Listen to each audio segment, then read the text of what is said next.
We are with Lorraine Pascale, the author of A Lighter Way to Bake. Thank you so much for being here at Tea and Sympathy with me. Yeah, it's good to be here. So, tell me a little bit about this book, because obviously people love baking and people love being healthy, but they don't often seem to go together. No, baking is traditionally obviously quite naughty food, and I thought how wonderful it would be for people to be able to eat baked goods, but feel a little less guilty about it. And so what are your biggest tips and tricks for people? Because obviously, there's a lot in sort of the gluten-free movement, there's a lot in sort of allergies and things like that, but there isn't a lot just for regular people who want to say, I want to just eat baked goods a little bit more healthily. I prefer to use regular sugar. I don't use any of the sweeteners. I use less sugar. I use things like yogurt and low sort of egg whites and that kind of thing. So lots of whisking, they're very light and airy. And also when you're baking a cake that is lighter, it's important not to overbake it because it can get dry, so it doesn't have a huge fat content. Right, and so I think for people who are sort of worried about that, how do you maintain the flavor without having all of the fat? Because a lot of people think like a light dessert isn't going to taste as good. Yeah, I mean, and that can be the case. Right. It's not the case in here, of course. No, I just experimented a lot with different recipes, and I really wanted to find recipes that tasted amazing, so you wouldn't actually know that they were low sugar. You have to want to eat it. There's no point in making something that tastes like cardboard. I think the recipes are beautiful, they're tasty, there's lots of fresh fruit, lots of flavour, there's savoury goods as well.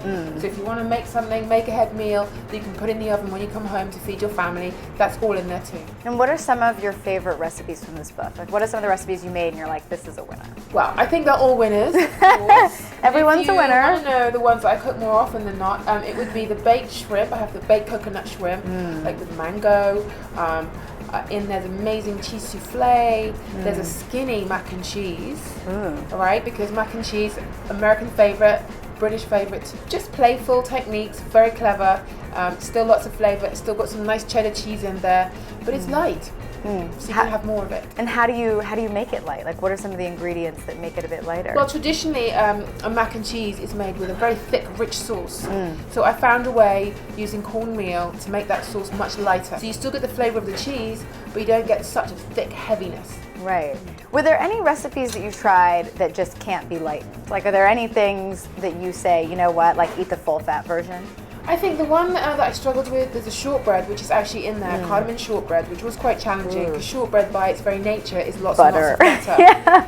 But I just managed to say, look, I haven't reduced this butter as much as I would like, but I have reduced it. Right. So some recipes is like, okay, I admit this is not a complete reduction that I'd like. However, it is better than the full fat version. Better than what you're doing. And it's a lot of, baked goods, is it a lot of that sort of, it's not healthy, but it's better? Is it finding that balance? Because some things just will never be healthy. So I haven't said a healthy way to bake, although this is healthier. So some are greatly reduced, and some are just a bit better for you.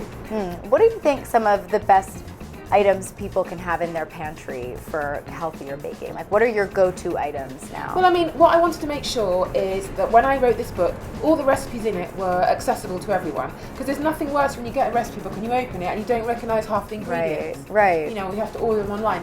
Don't want that. Want to be able to go to your store, find all the ingredients easily. So they're all the basic ingredients that we have normally in a kitchen, but just used in a more clever way. Well, thank you so much for giving us a smarter way to bake, and thank you for joining me here at Tea and Sympathy. Really appreciate it. Thank you.